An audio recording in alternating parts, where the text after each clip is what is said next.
We're starting to raise our Series A right now. We raised a seed round last March, and now we're ready to take the next step in the company. We're looking to raise 10 to 15 million on this Series A. It's really all going toward development and developing the product. We're about 20% built out, if I had to guess, and so we have a lot of work to do on the development side. So really excited to get more developers developing faster so that we can turn out product is really the goal of this round. I'm about to send out our Series A email, sending it to 114 potential investors. Send this bad boy out. There it goes.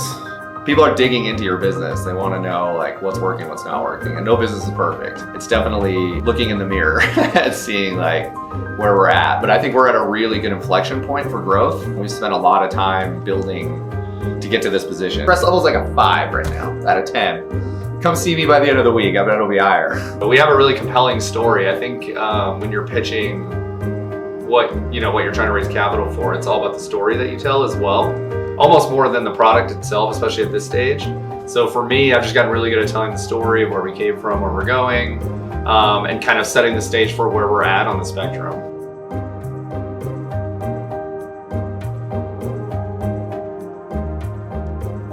Born in Denver, Colorado. My dad started our independent agency like 40-something years ago, so I grew up in the space, was always around insurance. I joined our family's agency in 2011. We were about a $5 million in premium agency at the time. About $1 million in rev. That's pretty basic agency, nothing too crazy. From 2011 to 2019, we grew that agency to $100 million in premium, which was all organic growth. We were no M&A. We were about 13 million in revenue.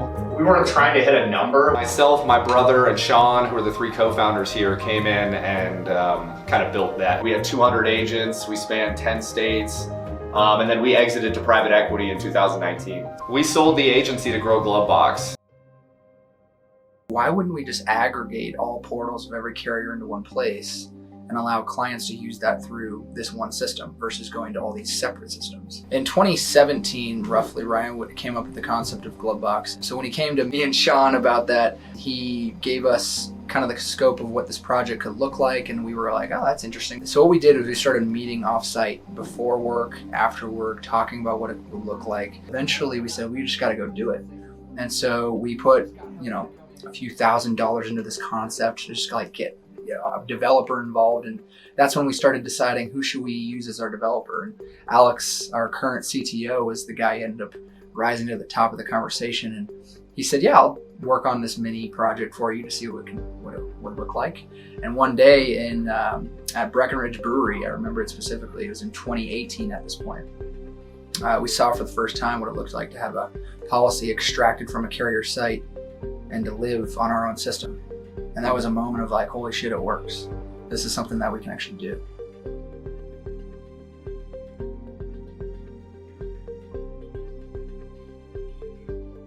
We are the most badly needed product in the independent channel, period. Service is a nightmare and it's only getting worse.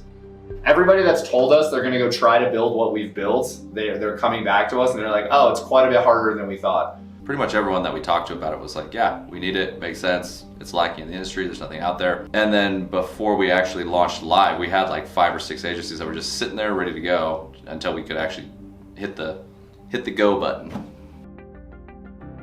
In March of 2020, we were actually ready to click the go button. And at that point, we did so. We did so with our first agency. Gordon Companies. What are the odds? Waited a few weeks, did our next agency. We were seeing adoption, clients were starting to use it. Everything was flowing nicely, so we were off and running at that point. Start of the seed raise was, God, we loosely talked about it though for like months. So the summer of 2020. And then I think it ended like end of February 2021. Yeah. We were actually just raising to launch our tech in general, really. I mean, we were on an MVP product at that point. The marketplace is our probably sole vision of the product. Since we closed our seed round last February, we've grown from, we had 1 employee at that point, now we have 45. So we've grown significantly, personnel.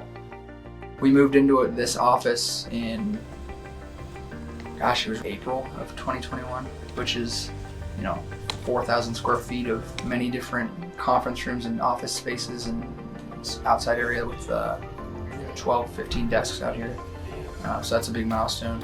We have 28 partnerships with associations and networks, so that's been huge for our deployment of getting in front of more agencies.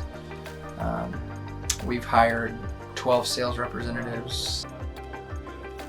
I remember Ryan and I going to our first InsurTech conference, and the app that we had on our phone, it looked like trash. Then on one of our walls out here, we've got the one where it's just like lines of carriers, just a little bit more. It was like, cool, we brought some graphics in. We brought the carrier graphic in, which looking back now is kind of funny. We were so excited about it. Gosh, after that, we started going for this like Apple-esque, like the wallet, the card view.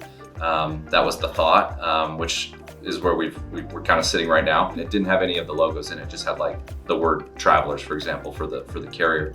And then we all got together and said, let's ask everyone in our families for Thanksgiving, like what ones do we like? We came back and we all kind of centered on a couple of them, which was when we went with this kind of stainless steel card approach and a light version and a dark version.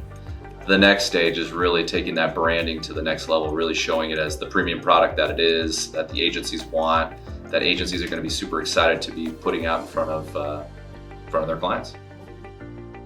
InsurTech is interesting because it's kind of following the fintech route. We're like 7 years behind fintech. So fintech was like the Wild West for a while. Everybody wanted to invest in it. The valuations were huge, regardless of whether you had like a business concept or not. InsurTech is that like right now, to where it's like the Wild West. There's people investing in insurance that probably shouldn't be investing because they don't understand it. And they're investing a lot of money at high valuations. Don't really know what's going to be good or not when it comes to tech, besides Glovebox, of course. It's an interesting time to raise capital, for sure. It's not all about money for us. We're looking for the right partner. That's really important. It has to be someone in insurance. It has to be someone that knows the industry. InsurTech in general, it's the size of the opportunity, right? Insurance is such a big opportunity that even if you get it sort of right, there's huge upside for potential investors that come into the space. Because it's literally you get 0.1%, right? You're talking hundreds of millions of dollars, right?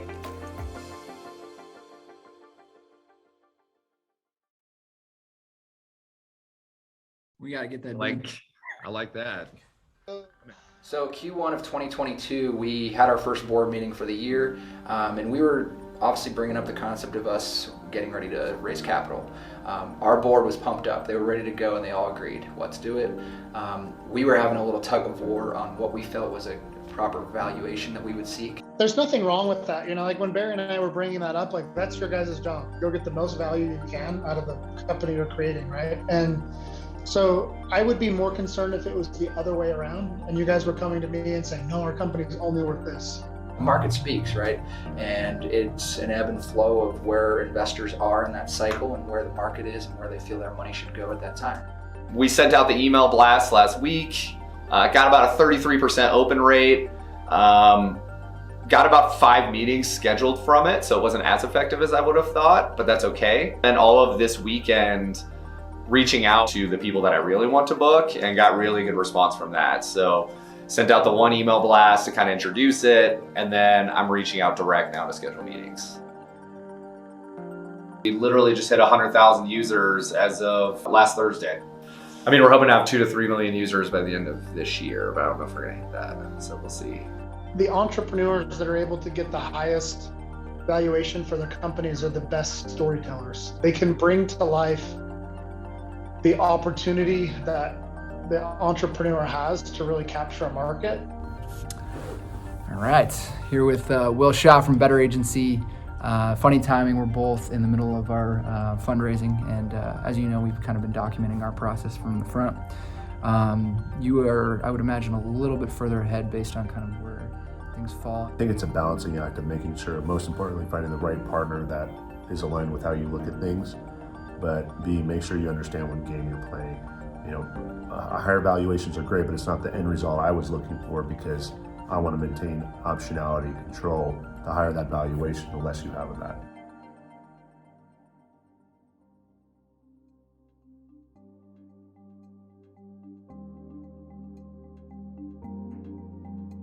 So what I did is I went on there, found insurtech investors that have invested in our segment with our stage, and built out a list in HubSpot, potential venture partners, strategic partners, things like that. And now we're ready to initiate RA based on that list. Got to walk that fine line of being persistent but not crazy, and understanding and believing in your own vision, and seeing where the company's going. Literally just the same conversation. It's like Groundhogs Day over and over again.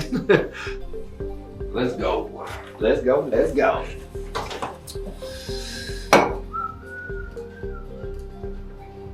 What's up, man? What's going on? Hey, what's up, Chris? What's going on? Josh, what's up, man? Hey, Kevin, what's up, man? Hey, what's happening? How are you? Hey, Joe, what's happening? Hey, VJ, what's going on? Brandon, what's up, man? What's happening? What's going on? How you doing? Brian, what's happening, man? Hi, Rome. I'm good. How are you? Ray, what's up, man? What's going on? Brandon, what's up, man? What's going on? Hey, what's going on? Nick, what's up, brother? Jake, what's up, man? What's going on? What's up, man? What's going on? First one I've got stood up on. Hey, Michelle, good to see you. What's up, guys? What's going on? Two is not available. The mailbox is full and cannot accept. Right.